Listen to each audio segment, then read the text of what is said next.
దేవాది దేవుడు ఇక్కడ మీ మధ్యన నిలబెట్టి వారు పరిశుద్ధాత్మ స్థుతిస్తూ ఉన్నాను. ఆయన అధికారాలకు నేను లోబడుతూ ఉన్నాను. ఆమె హల్లెలూయా హల్లెలూయా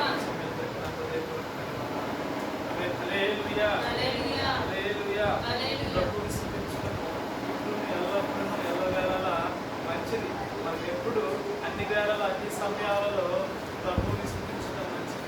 ప్రభు నామ స్మరణము చేయడము మరీ మంచిది. దేవుని నామాన్ని మనం నిరంతరం స్మరణ చేయడము, ఆయన సన్నిధిలో ఆయన ఆధీనంలో నడవడం బట్టి మనం అనేకమైన శోధనల్లో అనేకమైన కీడుల నుంచి మనము తప్పింపబడతాం. సాతాను వాక్యం చెప్తుంది కదా, సాతాను గర్జించు సింహం వలె ఎవరిని మృంగుదనా అని తిరుగుతుంది. అవకాశం దొరికితే ఎవరినైనా మిగడానికి సిద్ధంగా. మిగడం అంటే ఏంటి? ఆత్మలో నుంచి ఆత్మీయతలో నుంచి మనం బయటికి తీసుకువచ్చి ఈ లోకంలో నుంచి నరకములోకి తీసుకువెళ్ళాలి. మనము రెండవ మరణానికి భయపడము. క్రైస్తవులమైన మనము రెండవ మరణానికి భయపడము. ఎందుకని భయపడము? ఆయన మనకన్నా ముందు మన పాపముల నిమిత్తమై నజరేయుడైన యేసు ప్రభువు కలువరి శిలువలో మరణించి ఉన్నాడు. ఆయన మరణపు ముళ్ళుని ఆయన విడిచి ఉన్నాడు. కాబట్టి మనం రెండవ మరణానికి మనం భయపడము. హల్లెలూయా హల్లెలూయా. మరి ఎందుకని? రెండవ మరణంలో క్రైస్తవులమైన మనకి లేదు. రెండవ మరణం అంటే ఏంటి? నరకము.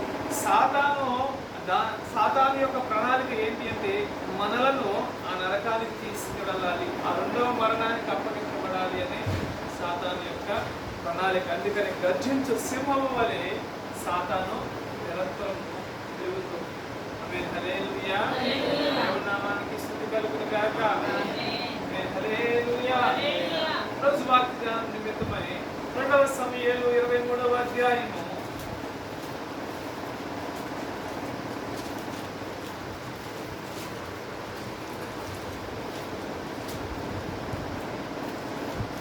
2వ సమూయేలు 23వ అధ్యాయం 8వ వచనం. దావీదు అనుచరులలో బలాఢ్యులు ఎవరనగా చాలు. ఆమేన్ హల్లెలూయా హల్లెలూయా. దేవుని వాక్యం చెప్తుంది, దావీదు సైన్యములో బలాఢ్యులు ఎవరెవరనగా. అసలు దావీదుకు సైన్యం ఉంది, దానిలో బలాఢ్యులు ఉన్నారు. అసలు ఈ దావీదు ఎవరు? దావీదు యెషై కుమారుడు. దావీదు ఎవరు? యెషై కుమారుడు. యెషై బోయాజుకి ఏమవుతాడు? ఒకసారి రూతు ఆఖరి అధ్యాయం ఆఖరి వచ్చిన ఒకసారి ఏమవుతాడో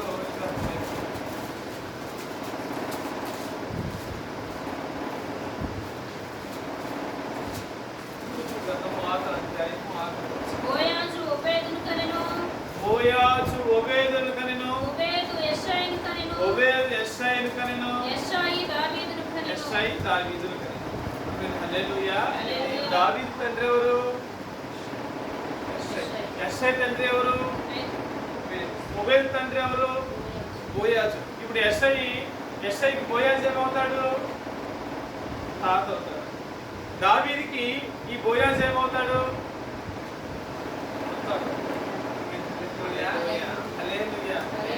మీకు చరిత్ర, మన బైబిల్ గ్రంథము బాగా అర్థం అవ్వాలి అంటే ఈ చరిత్ర బాగా అర్థం అవ్వాలి. ఒకరితో ఒకరికి లింకు, వీరి వాళ్ళకి ఏమవుతారు, ఫలానా వీరికి ఏమవుతారు, వీరి చరిత్ర ఒక బైబిల్ గ్రంథం మనకు అర్థం అవ్వాలి అంటే ఆ చరిత్ర, వారి పేరు, ఆ కాలము, పరిస్థితి, ఆ సమయంలో ఏ విధంగా జరుగుతుంది, దాన్ని ఆ గ్రంథకర్త ఏ విధంగా రాసి ఉంటారని మనం అర్థం చేసుకుంటే బైబిల్ కొంచెం బాగా మనకి అర్థమవుతుంది. ఆమేన్ హల్లెలూయా. ఈ దావీదు ఎవరు? యెషై కుమారుడు. ఈ యెషై కుమారుడైన దావీదు పని ఏంటి? గొర్రెలను కాయడం. తినకన్నా ముందు ఉన్న పెద్ద అన్నలందరూ ఏం చేస్తున్నారు? సైన్యంలో ఉన్నారు. కానీ ఇతను చిన్నవాడు, బాలుడు. ఇతను మాత్రము సైన్యంలో ఉంచడానికి ఇష్టపడలేదు. ఎందుకంటే ఈ దావీదు కన్నా వారు చాలా అందంగా ఉన్నారు, చాలా గొప్పగా ఉన్నారు, యుద్ధములో నిపుణత కలిగిన వారై ఉన్నారు. అందుకని ఇతను మాత్రం నీవు నా మందరం మేపుకొని అక్కడైనా సరే కుదురుగా ఉన్నవాడా లేదు. అతడు సింహాన్ని చంపాడు, ఎలుగుబంటిని చంపాడు. ఏ విధముగా చంపగలిగాడు? దేవుని సహాయాన్ని అప్పుడు తీసుకున్నాడు. అంత మాత్రమే కాదు, అతను గొలియాతును కూడా చంపాడు. దేవుడు నా మనసు కలిగేదాక ఏ విధంగా చంపాడు? దేవుని సహాయాన్ని అతను తీసుకోగలిగాడు. అయితే ఆ తర్వాత ఆ రాజు, ఆ సౌలు అయిన రాజు ప్రకటన చేశాడు కదా, గొలియాతుని ఎవరు చంపుతారో నా కుమార్తె అయిన మీకాలుని వివాహం చేస్తానని చెప్పాడు. ఇచ్చిన మాట ప్రకారము చేశాడు. అయితే అక్కడే వచ్చిన చిచ్చు ఏంటని చిచ్చు? ప్రజలందరూ ఏమంటూ ఉన్నారు? దావీదుకి సౌలుకి 1000 కొలది, దావీదుకి 10,000 కొలది అని స్తుతులు లేకపోతే ఘనతని చెల్లిస్తూ ఉన్నారు, గొప్ప చేస్తూ ఉన్నారు. ఈ మాట ఎప్పుడు పడిందో, నా తర్వాత రాజు అవ్వాల్సింది నా కుమారుడైన యోనాతాను అవ్వాలి. అయితే నా కుమారుడైన యోనాతాను కాకుండా ఈ దావీదు, ఈ బొల్లి కాపాడిన దావీదు.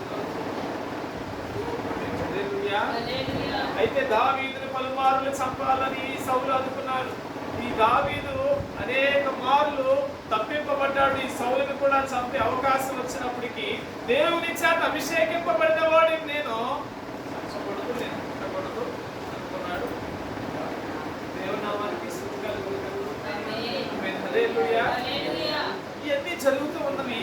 ఇలా జరుగుతూ ఉన్న సమయంలోనే దావీదుకి ఒక సైన్యం ఏర్పాటు చేయబడింది. సౌలు చేత నిరాకరింపబడిన వాడు, ఆ ప్రాంతంలో నిరాకరింపబడిన వాడు, ఈ నిరాకరింపబడిన ప్రజలందరూ దావీదు అరణ్యంలో ఉన్నాడని అరణ్యంలో చేరడం. వారిలో అనేక మంది చేరితే వారిలో పరాక్రమం చేయగలిగిన సైన్యము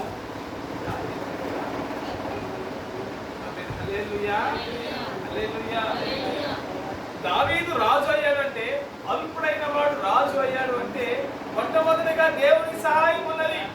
అయితే ఇక్కడ ఈ దావీదుతో పాటు పోరాటం చేయడానికి ఎవరు ఉన్నారు?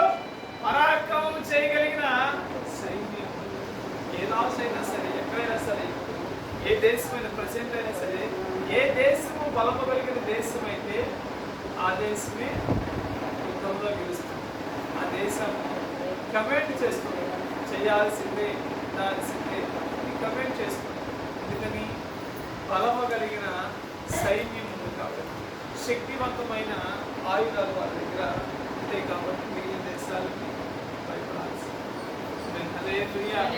ఇక్కడ దావీదు దగ్గర ఎవరు ఉన్నారు? పరాక్రమశాలు. ఈ పరాక్రమశాలుల ద్వారా దావీదు రాజ్యాన్ని జయించగలిగాడు, యుద్ధాలు జయించగలిగాడు. అయితే దేవుని ప్రియ సంగమా, నేటి దినాలలో క్రీస్తు కోసము మనము పరాక్రమశాలులుగా మారవలసిన సమయము వచ్చింది. సంఘములోనే కానీ, క్రీస్తు కొరకే కానీ మనము పరాక్రమశాలులుగా మనము మారాల్సిన సమయం ఇది. ఇది క్రీస్తు యొక్క రాజ్యము కట్టడము కోసము, క్రీస్తు యొక్క సంఘము కట్టడము కోసము మనము పరాక్రమం చేయగలిగిన వారుగా మనం మారాలి. అయ్యో, మనం అంటే పరాక్రమం చేయాలి అంటే దావీదు నా యుద్ధానికి, దావీదు చేతికి యుద్ధం నేర్పువాడు దేవుడే వాక్యం రాయబడినారు కదా. వారు యుద్ధం చేయగలిగారు, వారు మాట్లాడగలరు, వారి జ్ఞానం ఉన్నది, వారు ఏదైనా చేయగలరు. అయ్యో, ఇప్పుడు మేము దేవుని కోసం యుద్ధం చేయాలా? ఇతరులతో మాట్లాడాలా? ఇతరులతో మేము గట్టిగా మాట్లాడాలా? మేము తర్కవాదానికి మేము పోవాలా? మేము అనవసరమైన వాదములకు పోవాలా అని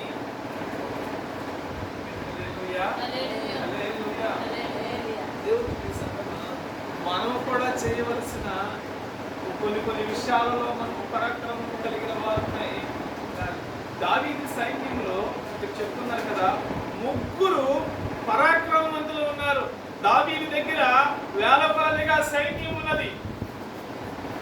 గొప్ప దేశము, అనేక సైన్యములు గెలిచిన సైన్యము ఇశ్రాయేలుల సైన్యం. కానీ వారిలో కూడా పరాక్రమము కలిగిన వారు ఎంతమంది ఉన్నారు? ఆ ముగ్గురు గురించి నేను ఈరోజు వాక్యం ఆలోచించాలి, ఆశపడుతున్నాను. నాకు తర్వాత సంస్కారాలు ఉన్నది. సంస్కారాలను తగినట్లుగానే నా సమయాన్ని నేను సద్వినియోగపరుచుకుని తర్వాత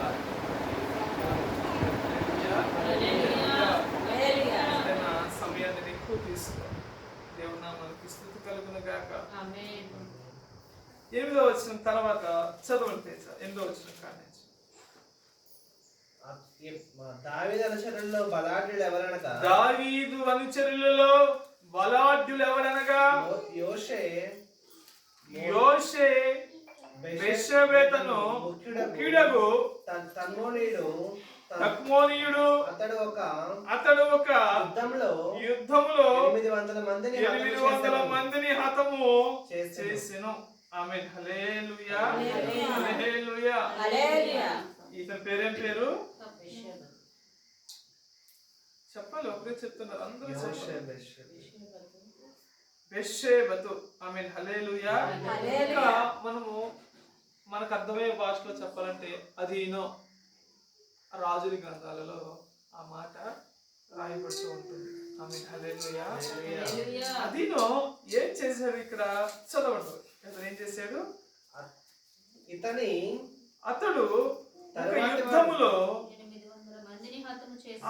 ఒక యుద్ధములో 800 మందిని హతము చేసెను.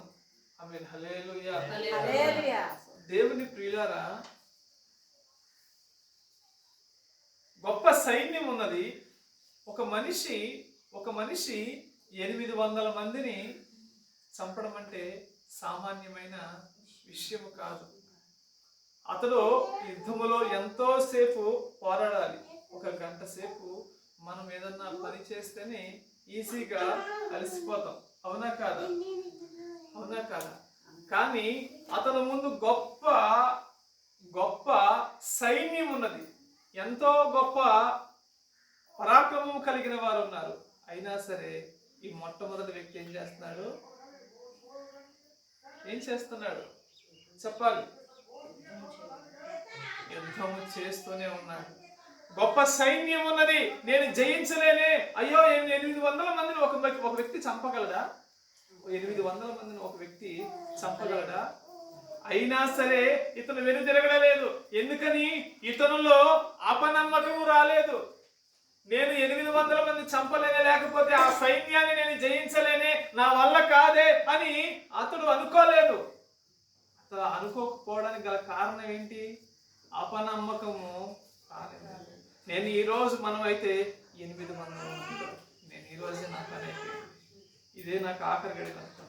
కానీ ఆ 800 మంది కూడా ఇదే ఆఖరి సమయం అనుకున్నాడు.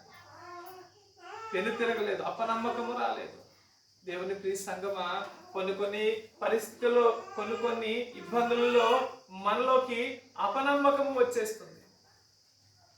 ఏమొచ్చేస్తుంది? అపనమ్మకం వచ్చేస్తుంది. అపనమ్మకం వచ్చినప్పుడు మనం అనుకుంటాం అనారోగ్య సమస్య వచ్చేస్తుంది.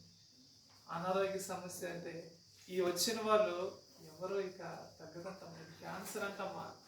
క్యాన్సర్ గడ్డ వచ్చిన వాళ్ళకి ఎవరికి స్వస్థత లేదు, ఇక తగ్గదు మనం అనుకుంటూ ఉంటాం.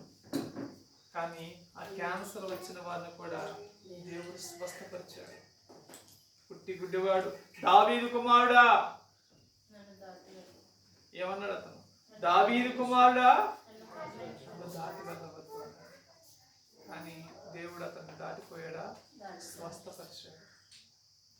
12 సంవత్సరముల రక్తస్రావము కలిగిన స్త్రీ ఆయన వస్త్రపు చెంగును ముట్టితే నేను స్వస్థత పొందుతాను అని అనుకున్నాను.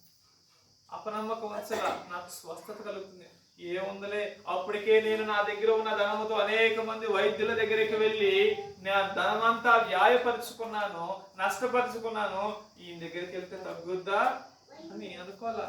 అపనమ్మకము రాని వల్ల నమ్మకం వచ్చింది. హల్లెలూయా. మనం నమ్మకం ఉంచాలి. ప్రభు స్వస్థపరుస్తాడు. నాకు ప్రభు సహాయం చేస్తాడు. ఈ ఇబ్బందులన్నీ, ఆర్థిక ఇబ్బందుల నుంచి కూడా నన్ను దేవుడు పైకి తీసుకువస్తాడు అని మనం నమ్మాలి. నమ్ముట నీ వలనైతే నమ్మువానికి సమస్తమును సాధ్యం. ఆమేన్. హల్లెలూయా. నమ్మాలి. వాక్యం చెప్తుంది కదా, ఆవగింజంత విశ్వాసం ఉంటే ఈ కొండను తీసుకువెళ్ళి సముద్రంలో పడమంటే పడుతుంది. మనకి ఇప్పుడు ఏం కొదవుతుంది? విశ్వాసం. అపనమ్మకం వస్తుంది. అపనమ్మకముతో మనం ఏది చేయలేం. మనలో మన మీద మనకు నమ్మకం ఉందా? దేవుని యందు మనం నమ్మకం ఉంచామా? ఏదైనా సరే మనం చేయగలం. ఇశ్రాయేలీయులు అనుకుంటూ ఉన్నారు, ఎదురేమో ఎర్ర సముద్రం ఉన్నది, ఎదురేమున్నది ఎర్ర సముద్రం ఉన్నది, వెనకాలేమో ఐగుప్తీయులు బంగారు రథములతో వీరిని చంపడం కోసం, వీరిని బానిసలు చేసుకోవడం కోసము సూర్యులు వలె వస్తూ ఉన్నారు. వాళ్ళు వస్తూ ఉంటే వెనకాల ఎలా ఉంది? గాలి దుమ్ము వస్తున్నట్లుంది అనమాట.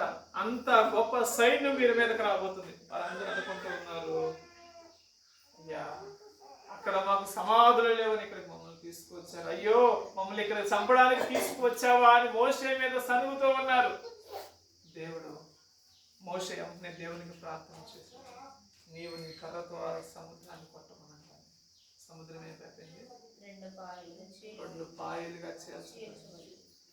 మీకు చాలా సార్లు చెప్తాను, ఆ సముద్రం చేర్చబడినప్పుడు సముద్రంలో ఏముంటది?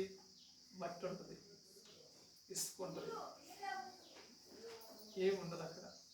దానిలో నడవడం కూడా ఇసుకలో బుసుకలో మనం నడవగలమా? మీరు ఎప్పుడన్నా మీరు బందర్ బీచ్ కానీ ఎక్కడికైనా వెళ్ళినట్లయితే బుసుకలో స్పీడ్గా నడవలేము, స్పీడ్గా వెళ్ళంగా వెళ్ళాల్సి వస్తుంది.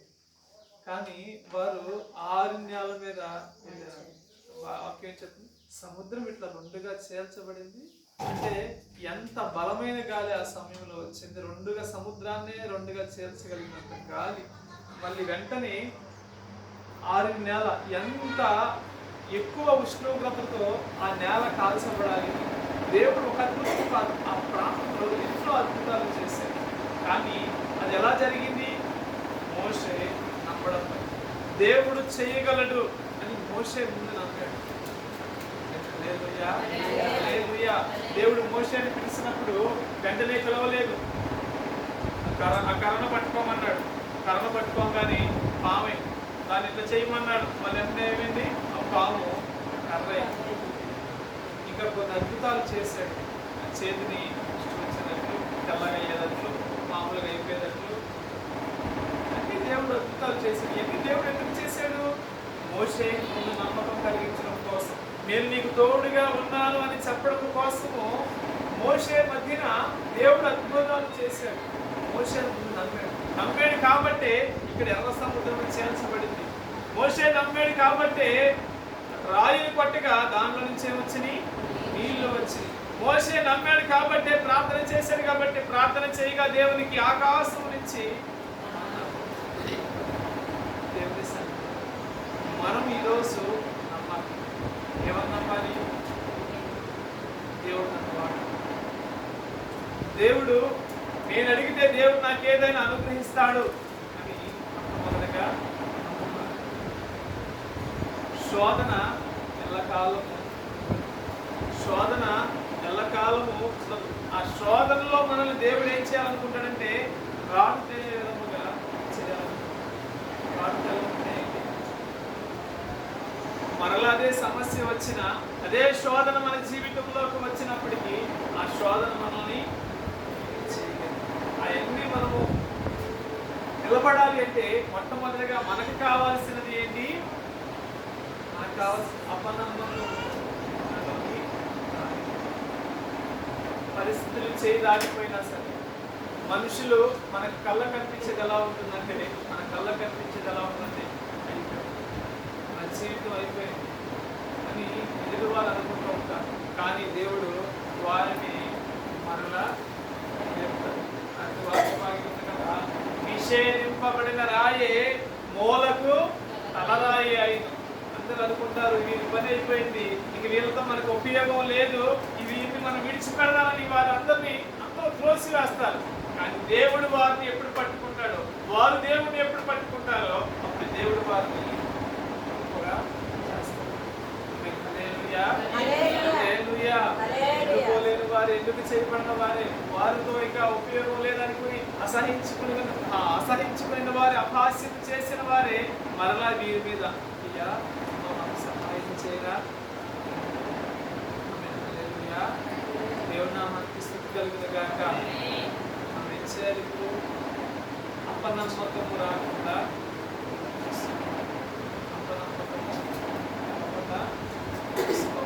దేవుని నామానికి స్తుతి కలుగును గాక.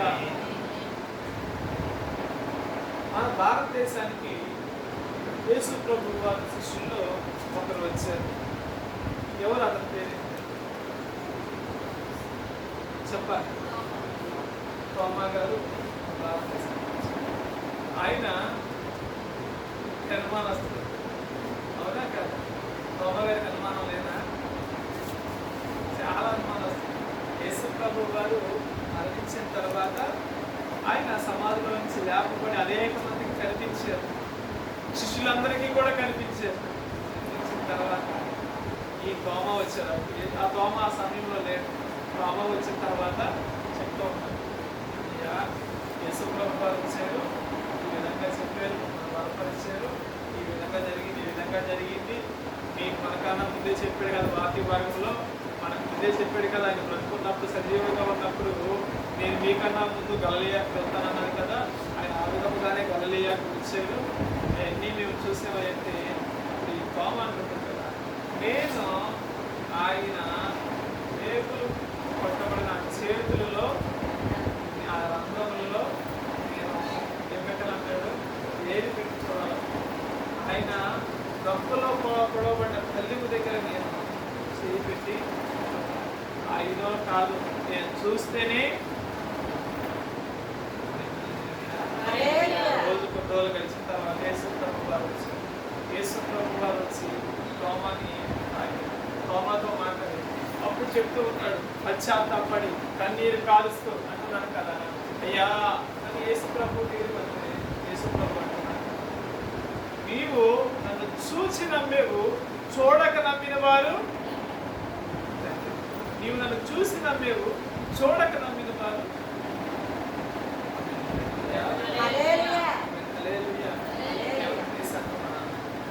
ప్రభుని పూర్తిగా నమ్మండి, అపనమ్మకము కానీ. మరలా చెప్తున్నాను, యేసు ప్రభు నా సమస్యలు తీసివేస్తానని మీరు ప్రభు మీద నమ్మకం, నా అప్పుల బాధల నుంచి విడుదల కలిగిస్తానని మీరు నమ్మకం ఉంచారు, నా సమస్యలు పోతాయని మీరు నమ్మకం ఉంచారు, నన్ను గొప్ప చేస్తానని మీరు నమ్మకం ఉంచారు. మీరు నమ్మాల్సింది, ఒక నిజమైన క్రైస్తవుడు, ఒక నిజమైన విశ్వాసి నమ్మవలసిన విషయం ఏంటి అంటే, నజరేయుడైన యేసు ప్రభువు వారు నా కోసం భూమి మీదకి వచ్చారు, నా కోసం మరణించారు, నా పాపముల నిమిత్తమై మరణించారు, ఆయన ఆకాశమునికి ఎత్తబడ్డారు, మరలా ఆయన వచ్చి నన్ను ఆకాశానికి తీసుకుని వెళ్తారు, ఆయన తన స్వహస్తములతో పరలోక రాజ్యంలో గృహాన్ని కట్టాడు అని మనం నమ్మాలి.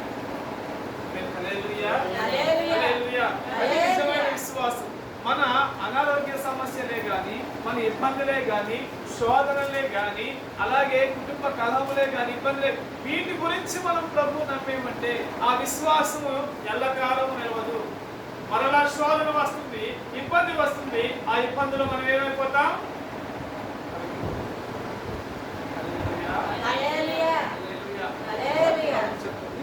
ఇద్దరు ఉన్నారు, ఒక అతనేమో బండ మీద ఇల్లు కట్టాడు, ఒక అతనేమో ఇసుక మీద ఇల్లు కట్టాడు. ఇసుక మీద కట్టిన వాని పని ఎలా ఉందంటే, గాలి వచ్చింది, తుఫాను వచ్చింది, వర్షం వచ్చింది, కట్టిన ఇల్లు పునాదులతో సహా లేచి. ఇంకొక వ్యక్తి ఎక్కడ కట్టాడు? బండ మీద కట్టాడు. బండ మీద కట్టిన వాని ఇల్లు ఎలా ఉన్నదంటే, తుఫానే రాని, వర్షమే రాని, పెరుగాలే రాని, ఇంకేదైనా రాని, ఆ ఇల్లు మాత్రం చెట్టు కూడా చెదర్లా. ఎందుకని చెదర్లా? అది బండ మీద కట్టబడినది కాబట్టి. మన విశ్వాసము ఆ విధముగా ఉండాలి.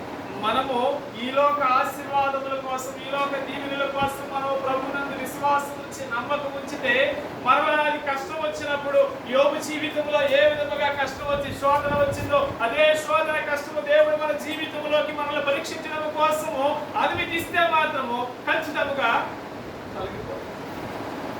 హల్లెలూయా. ఖచ్చితంగా తొలగిపోతాం. కానీ మనం ఇప్పుడు ఏం చేయాలి? ఈ లోక ఆశీర్వాదముల కోసము కాదు, ఈ లోక దీవెనల కోసము కాదు, మనం నిలబడాల్సింది ఏంటి? దేవుడు ఇచ్చే పరలోక రాజ్యంలో ఉన్న బహుమానము కోసము. అప్పుడు మనం అప్పుడు అంటూ ఉంటాం కదా, ఎన్ని శోధనలు వచ్చినా సరే ఒకే మాట మీద నిలబడాలి.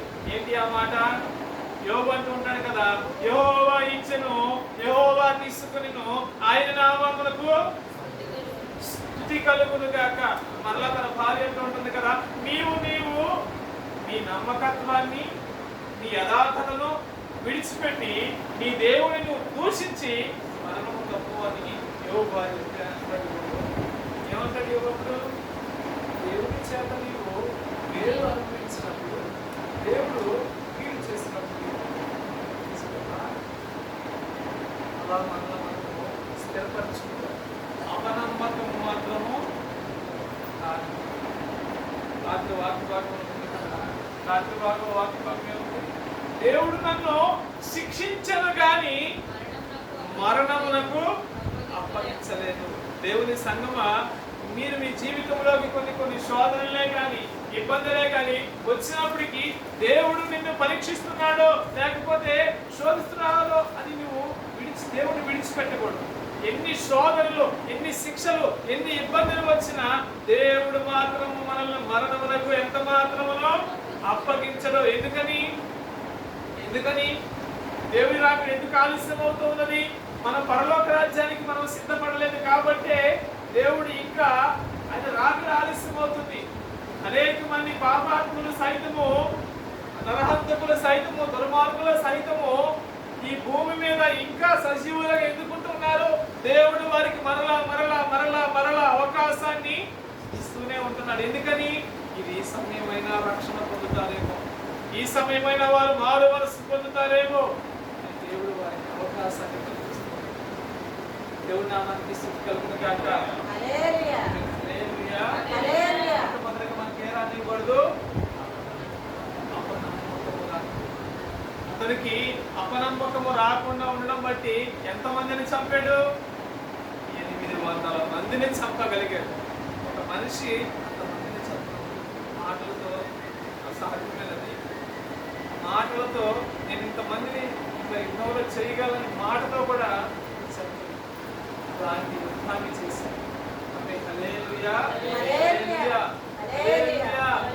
నేను అలాంటి యుద్ధం చేసి దేవునికి ప్రభువులో ఉన్నాం, ప్రభువుని వెంబడిస్తూ ఉన్నాం. వారి మనసు రక్షణ పొందాలి. ఏ సమయంలో ఎప్పుడు అపనమ్మకము రాకుండా చూసుకోవాలి. అపనమ్మకం ఏ రోజు వచ్చినా ఇక్కడ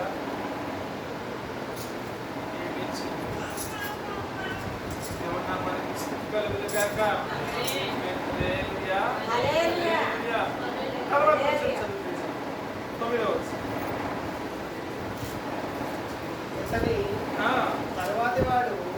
తర్వాతి వాడు అమోనీయుడైన దోదో కుమారుడైన ఎలియాజరు, ఇతడు దావీదు ముగ్గురు బలాఢ్యులలో ఒకడు.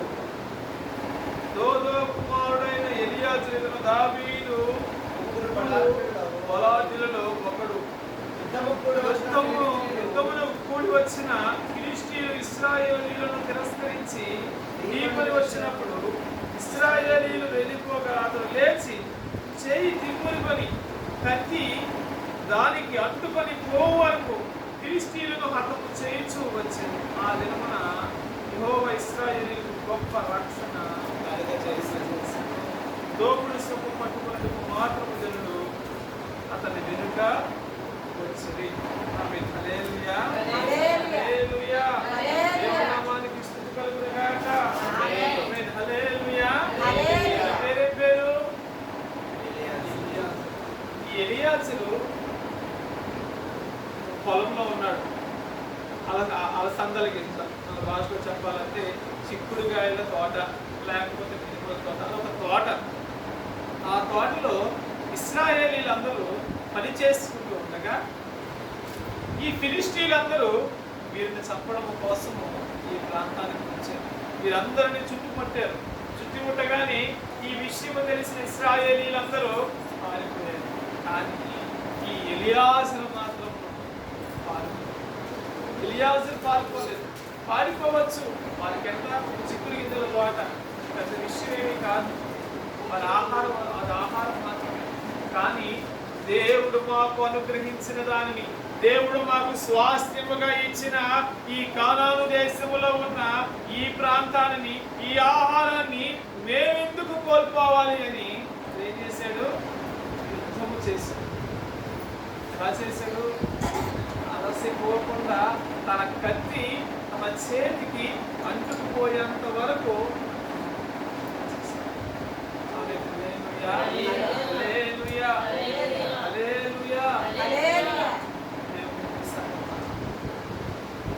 మన జీవితంలో కొన్ని సమస్యలు, ఇబ్బందులు దేవుడు మన జీవితంలో కలిగించినప్పుడు మనము అలసిపోకూడదు, నిలకడగా నిలబడాలి.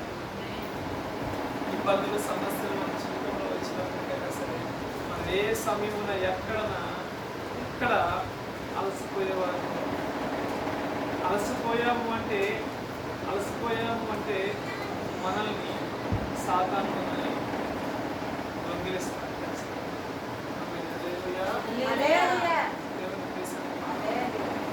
కొంతమంది ప్రభువుని బాగానే అంగీకరిస్తారు, విశ్వసిస్తారు, ప్రాణులు దశభాగాలు కూడా బాగా అనిపిస్తారు, విడిచిపెట్టకుండా ప్రభువుని వెంబడిస్తారు, ఆరాధనలో పాల్గొంటున్నారు, ప్రార్థనలో పాల్గొంటుంటారు. వారు కూడా ఎన్ని ప్రార్థనలు ఉంటే అన్ని ప్రార్థనలో పాల్గొంటుంటారు. ఇంకా ప్రాముఖ్యమైన విషయాలైనా విడిచిపెడతారు. ఇది చాలా మంచి విషయం అలా ఉండడం కూడా. హల్లెలూయా, చాలా మంచి విషయం కూడా. అయితే ఎప్పుడు మన జీవితంలోకి కష్టాలు వస్తూనే, బాధలు వస్తూనే ఉంటాయో అప్పుడు మనకి ఏమవుతుందంటే అలసట వస్తుంది. ఎంతకాలం ప్రభు నమ్మకం పట్టే కదా, ఈ విధంగా నడవడం పట్టే కదా ఈ పని ఎంతవరకు. చాలా మంది సేవకులు కూడా నాకు తెలుసు, సేవకులు కూడా ఇలా కష్టాలు, శ్రమలు, శోధనలు కాబట్టి సేవ చేయకుండా వెళ్ళిపోయిన వారు ఉన్నారు. మేము చేయలేము అని వారి ప్రాంతాల నుంచి విడిచిపెట్టి వేరే ప్రాంతాలకు వెళ్ళిపోయారు. లేకపోతే వేరే ప్రాంతానికి సేవ చేయడానికి వెళ్ళిన వారు ఆ సొంత ప్రాంతాన్ని, ఆ ప్రాంతానికి సేవ చేయలేక సొంత ప్రాంతానికి వచ్చేసారు. అలాంటి వారు నేను ఎరుగుతున్నాను. వారిలో ఒకరు దగ్గర కూడా పోయిన సంవత్సరం వచ్చారు. సేవ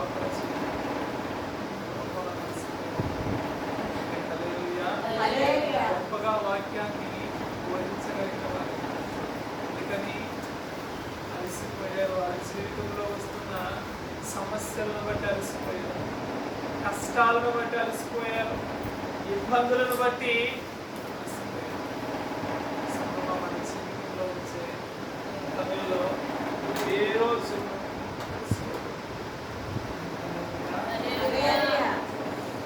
మీ అందరికీ తెలిసిందే మంచి ఇక్కడ మందిరానికి స్థలం దొరకడం చాలా తర్వాత కట్టడమే దేవుడు కొంచెం మాట్లాడబట్టి పలానా చోట సేవకులను చెప్పడం బట్టి వాళ్ళు వచ్చి మాట్లాడితే ఆ తర్వాత మందిరం కట్టి గత కొన్ని సంవత్సరాలుగా ఇంతవరకు కడతానే ఉన్నాం. ఇంకా చేయాలి కానీ ఇంకా మరి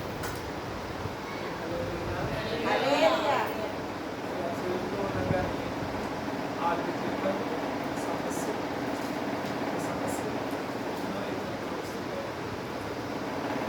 కోల్పోలేదు. ఆర్థికంగా ఎంతో ఇబ్బంది. అలాగే కొన్ని సేవలు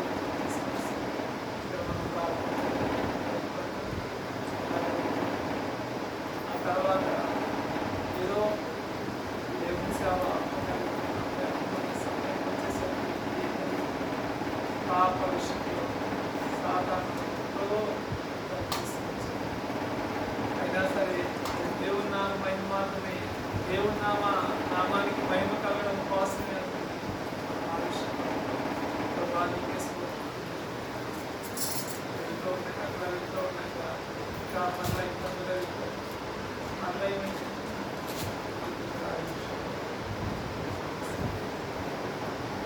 తర్వాత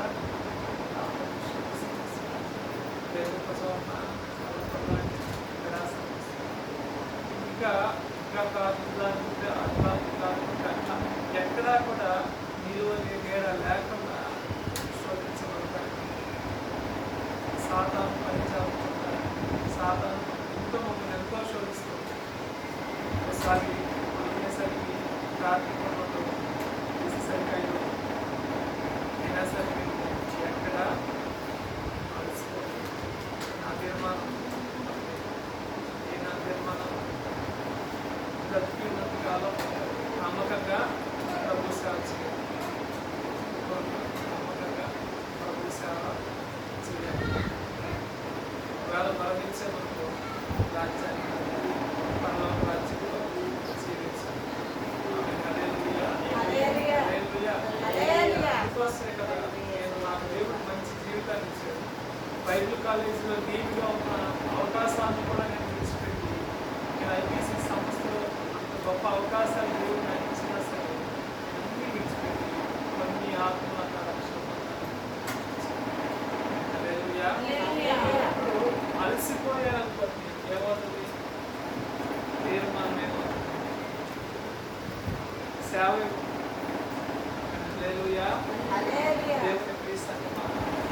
మనకి ఎన్నో సమస్యలు ఇబ్బందులు ఉదాహరణకి మీకు అర్థమవ్వాలి, ఇంకా బాగా రోజు చూస్తూ ఉంటారు కాబట్టి అర్థమవ్వాలని ఆ జీవితం. ఇలాంటి సమస్యలు నాకనే కాదు మీ జీవితంలో కూడా రావచ్చు. దేవుడు మీ జీవితంలో కూడా ఎన్నో అనుమతి ఇవ్వచ్చు. ఇంకా నాకన్నా కూడా మీరు ఇంకా ఇబ్బందులు పడుతూ ఉండవచ్చు. నాకు తెలియకుండా ఇతరులకు చెప్పుకోలేని సమస్యలు మీ జీవితంలో ఉండవచ్చు. కానీ మీరు అలసిపోవద్దు. ఏ సమయంలో మీరు అలసిపోవద్దు.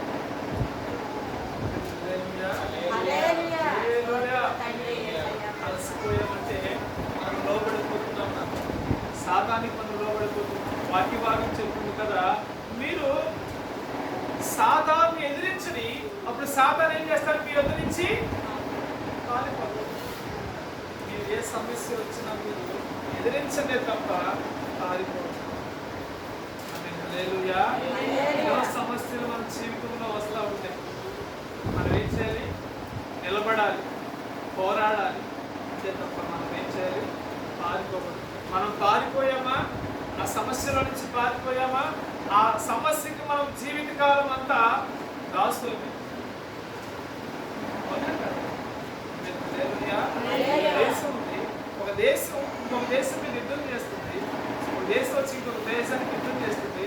వారు చిన్న సైన్యమైనప్పటికీ వారు యుద్ధం చేయడానికి ముందుకు వస్తారు. వీరు 1000 మంది ఉన్నా, వీరు 100 మంది ఉన్నా, వీరు కూడా కత్తిదాలు పట్టుకుని ఇకపై నిలబడతారు. ఎందుకని నిలబడతారు? మేము ఒకవేళ వాడిపోతే, ఈ రోజు నేను యుద్ధములో వాడిపోతే మా భూములు, మా పిల్లలు, మా స్త్రీలు, మా ప్రజలందరూ కూడా ఇక నుంచి ఏంటి? బానిసలే.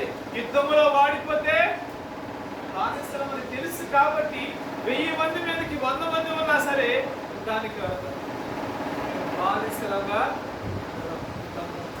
మమ్మల్ని మేమే పరిపాలన చేసుకోవాలి. మాకు స్వేచ్ఛ కావాలి, మాకు స్వేచ్ఛ కావాలి అని వాళ్ళు పోరాడుతారు. దేవుని సంగమా, ఈ రోజు నీ జీవితంలో వస్తున్న సమస్యలే కానీ, ఇబ్బందులే కానీ, వాటిని నువ్వు చూసి పారిపోయావంటే ఆ సమస్యకి జీవితకాలం అంతా బానిస. జీవితకాలం అంతా ఆ సమస్యలు నీవు పోరాడాల్సిందే. ఈ రోజు నీవు తెగించి నీవు పోరాడావంటే జీవితకాలం అంతా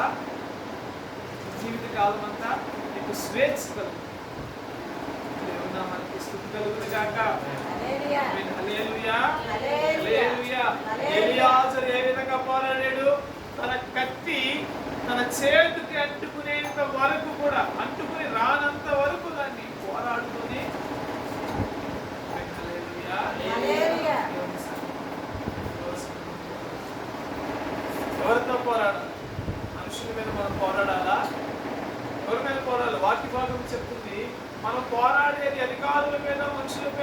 కాదు కానీ అంధకార సంబంధమైన దురాత్మ శక్తుల చేత మనము శక్తులతో మనం పోరాడుతూ కాదు పోరాడు. హల్లెలూయా, హల్లెలూయా, హల్లెలూయా, హల్లెలూయా. మూడో వ్యక్తి గురించి కూడా చదువుతాం. మూడో వ్యక్తి చదువుతాం. 11వ వచనం చదువుతాం.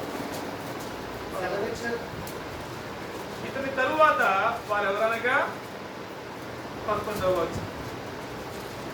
ఇతని తరువాత వారెవరనగా హరారీయుడగు హగే కుమారుడైన షమ్మ ఫిలిష్తీయులు అలచందల చేనులో గుంపుకూడగా జనులు ఫిలిష్తీయులెదుట నిలువలేక పారిపోయేది. అప్పుడు అతడు ఆ చేను మధ్య నిలిచి ఫిలిష్తీయులు దాని మీదికి రాకుండా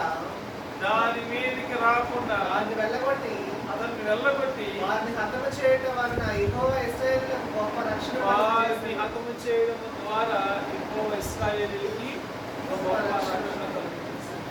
ఆమేన్. హల్లెలూయా, హల్లెలూయా. ఈ షమ్మ మూడో వ్యక్తి ఎవరు? షమ్మ. ఈ షమ్మ తనకు అప్పజెప్పిన దానిని, అప్పగింపబడిన దానిని ఏం చేశాడు? గట్టిగా పట్టుకున్నాడు. ఏం చేశాడు? గట్టిగా పట్టుకున్నాడు. దేవుని ప్రియ సంగమా, దేవుడు నీకు ఏ ఇచ్చిన రక్షణని గట్టిగా, దేవుడు మనకి ఏది అప్పచెప్పినా సరే ఏదో వచ్చేసింది కదా అని నిర్లక్ష్యముగా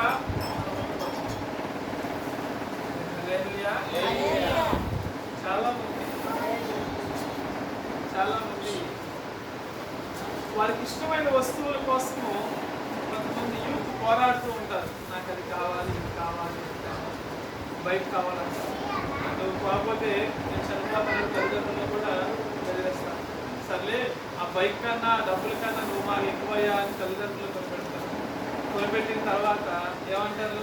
ఆ బండి ఇంటికి వస్తుంది. ఇంటికి వచ్చిన తర్వాత ఆ బండి మొక్కకు వస్తారా? రోజు పొద్దున్నే లెగిస్తారు, క్లాత్ తీసుకుని నీట్గా తుడుస్తారు. ఆగిపిల్లి వెళ్ళాను, విజయవాడ వెళ్ళాను, నీట్గా తుడిచేస్తారు. వారం తుడుస్తారు, 2 రోజులు తుడుస్తారు. తర్వాత నెల 15 రోజులు అయిన తర్వాత దాన్ని పక్కన పెడతారు. రాగానే పెడతారు, దాన్ని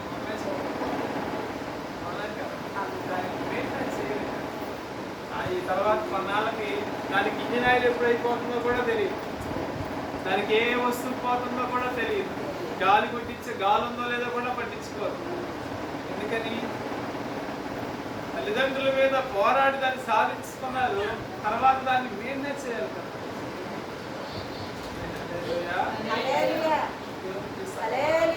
చాలా మంది క్రైస్తవులు పట్టణాలలో ఈ విధంగా చాలా మంది క్రైస్తవులు అడుగుతూ ఉంటారు, ప్రభా నాకు అది కావాలి ప్రభా, ఇది కావాలి ప్రభా అని అడుగుతూ ఉంటారు. నాకు ఆత్మవరం కావాలి, అన్ని భాషల వరం కావాలని, అన్ని భాషల వరాన్ని దేవుడిస్తాడు. అన్ని భాషల వరాన్ని ఇచ్చిన తర్వాత మనం అన్ని భాషలతో మాట్లాడుతున్నాం. అప్పగిచ్చిందని మనం గట్టిగా పట్టుకుంటున్నాం. అన్ని భాషలు అంటే దేవుని మందిరంలో కూర్చుని మోకరించి ఖచ్చితంగా అందరితో పాటే స్తుతించాల్సినది కాదు. మనం ఒంటరిగా ఉన్నప్పటికీ, బండి మీద వెళుతున్నప్పటికీ, ఆటోలో వెళుతున్నప్పటికీ, బస్సు మీద వెళుతున్నప్పటికీ, పొలానికి వెళుతున్నప్పటికీ, ఆఖరికి బాత్రూమ్ ఎక్కడ ఉన్నప్పటికీ దేవుడిని స్తుతించవచ్చు, దేవుడిని మహిమపరచవచ్చు. హల్లెలూయా. కళ్ళు తెరిచి ప్రార్థన చేయకూడదని ఎక్కడ ఉందా? మందిరంలో కళ్ళు తెరిచి తల వంచి చేతులు ఎత్తి మనం ప్రార్థన చేస్తున్నామంటే దేవునికి నేను లోబడుతున్నాను, ఆయనకి నేను అప్పచెప్పుకున్నాను అని అర్థం. అప్పుడే మనం దేవుడు ప్రార్థించుకోవాలని ఎక్కడా లేదు. మనం ఎక్కడైనా ప్రార్థన చేయవచ్చు. దేవుడు మనకి ఏది అప్పచెప్పాడో దానిని మనము గట్టిగా పట్టుకోవాలి. ఈ శ్రమ ఏం చేశాడు? తనకు అప్పచెప్పబడిన ఆ భూమి కోసము తన ప్రాణాన్ని తెగించి అంతా పాల్పోయినా సరే ఆఖరి వరకు ఏం చేశాడు? ఎంతో చేస్తున్నాడు.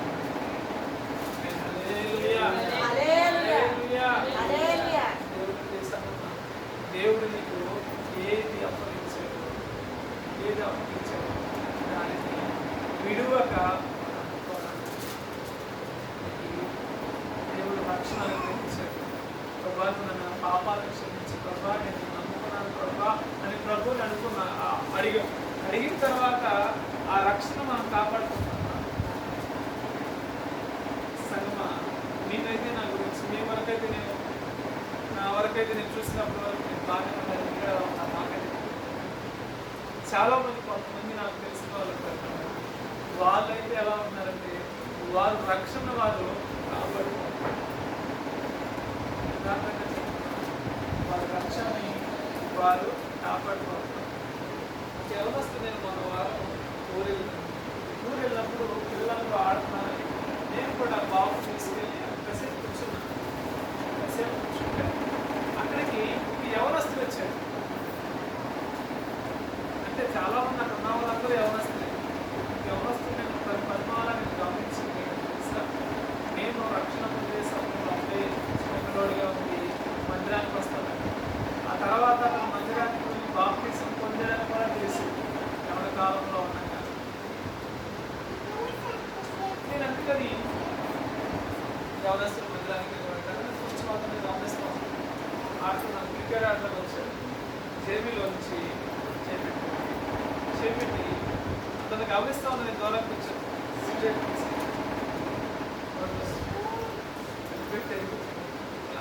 గొప్ప మనకి కాలుస్తున్నాను. కాకుండా ఉంటా ఉన్నా కానీ మందిరానికి వచ్చే పాస్టర్ గారిని కూడా గౌరవ కూడా పంచుకోలేదు. ఏం చేస్తాడు సిగరెట్ ఉన్నాక తర్వాత ఇంటర్వ్యూ ఏంటి వారి పరిస్థితి ఏంటి ఎలా ఉంటున్నాడు ఏంటంటే కొన్నాళ్ళు మందిరానికి వచ్చాడు. ఒక అమ్మాయిని తీసుకుని వెళ్ళిపోయాడు. వివాహం తీసుకున్నాడు. ఇప్పుడు ఏం చేస్తున్నాడు? మందు తాగుతున్నాడు, సిగరెట్ తాగుతున్నాడు. చేసే పనిగా డబ్బులన్నీ దానికే సరిపోతుంది. బాగా డబ్బులు సరిపోతే ఆమె నాకు ఎంత 3,000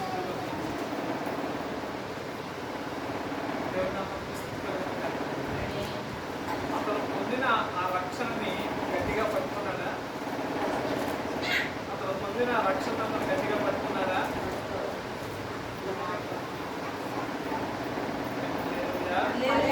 పొందిన కొన్ని సంవత్సరాల్లోని లోకంలో కలిసి సాతాను మనల్ని శోధిస్తూ ఉంటాడు. సాతాను మనల్ని పడవేస్తూ ఉంటాడు. మనం ఏం చేయాలి? పడిపోకుండా గట్టిగా నిలబడం. మన దేవుడు అప్పగించిన దాన్ని గట్టిగా మీరు ఇలాంటి వారు దావీదు సైన్యంలో ఉన్నారు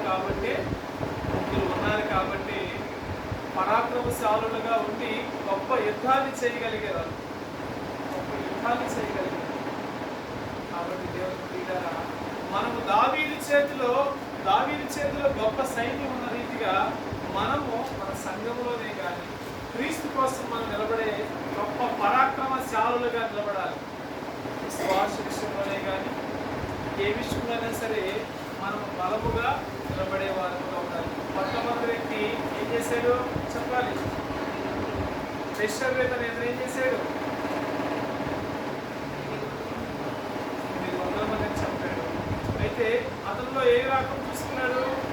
అపనమ్మకము రాకుండా చూసుకున్నాడు. రెండో అతని పేరు ఈ రెండో అతను ఏం చేశాడు? వెనకలేదు వనకలేదు, నిలబడ్డాడు.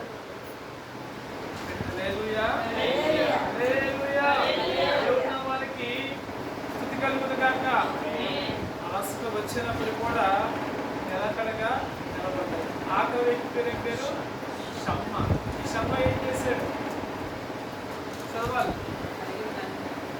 తనకు కలిగిన దానిని గట్టిగా పట్టుకుని కాపాడుతున్నాడు. సంగమా, విశ్వాసంలోనే కానీ, ప్రేమలోనే కానీ, ఓర్పులోనే కానీ, ఇచ్చిన విషయంలోనే కానీ, పంచిపెట్టిన విషయంలోనే కానీ మనము సంఘములో క్రీస్తు కోసము గొప్ప పరాక్రమవంతులముగా మనమందరం ఉంటుందిగాక. మనమందరం అలా ఉన్నప్పుడు దేవుని రాజ్యము, దేవుని సంఘము ఇంకా త్వరగా, ఇంకా బలముగా కట్టబడుతుంది. అయితే ఆఖరిగా ఒక మాట రాయబడుతుంది కదా, ఆ మాట ఏంటి అంటే, దేవుడు ఈ కార్యములు బట్టి ఇశ్రాయేలీయులకు గొప్ప రక్షణ కలుగు చేశాడు.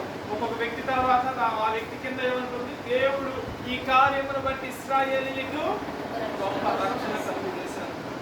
దేవుని సంగమా, మీరు ఏ విషయంలోనైనా ప్రభు కోసం మీరు బలముగా నిలబడితే దేవుడు మిమ్మల్ని బట్టి మన సంఘానికే కానీ అలాగే సమాజానికే కానీ ఒక గొప్ప కార్యాన్ని, గొప్ప మాదిరిని దేవుడు చూపించాలి. హల్లెలూయా. దేవుడు అద్భుత కార్యాలు సంఘంలో జరుగుతాయి. సంఘమైన మనము ఏకాత్మ చేత నిలపబడి ఉండాలి. మనము శరీరమునై ఉన్నాం, శిరస్సు క్రీస్తు అయి ఉన్నాడు. ఆ శిరస్సు అయిన క్రీస్తు మాటకు మనము లోపడుతూ అవయవాలైన మనమందరము కూడా ఆయన మాట వినేవారముగా మనము హల్లెలూయా. హల్లెలూయా. అలా ఉంటే దేవుడు మన ఎడల గొప్ప కార్యాలు చేస్తాడు, గొప్ప సోర కార్యములు చేస్తాడు. ఏంటంటే అనేక కార్యాలు, అనేక అద్భుతాలు మనము హల్లెలూయా. హల్లెలూయా. దేవుని సంగమా, మన గురించి ఎలా ఉండాలి చెప్పాలి. మొట్టమొదటి వ్యక్తి ఏం చేశారు?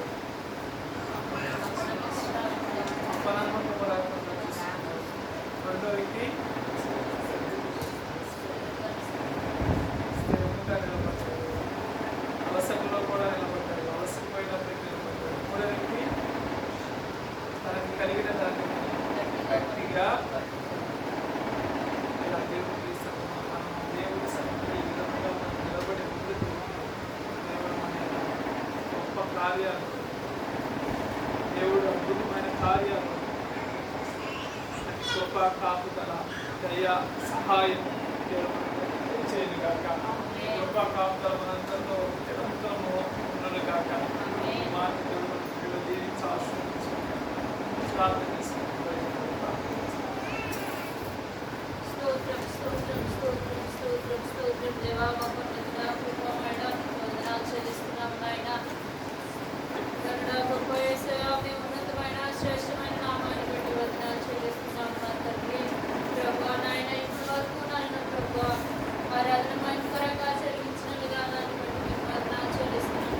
మీ మాటల ద్వారా, వాక్యం ద్వారా నాయన మాతో ఎంతో వసతిగా తేడుగా మాట్లాడిన విధానాన్ని బట్టి వందనాలు చెల్లిస్తున్నాం నా ప్రభువా. మీకు వందనాలయ్యా. అయా దావీదు సైన్యంలో పరాక్రమం కలిగిన ముగ్గురు వ్యక్తుల జీవితాల ద్వారా మరి ఏ విధంగా నిలబడి ఉన్నారో ప్రభువా, అయా తండ్రి, వారి యొక్క అనుభవాల ద్వారా మాతో మీరు మాట్లాడిన విధానాన్ని బట్టి వందనాలు చెల్లిస్తున్నాం.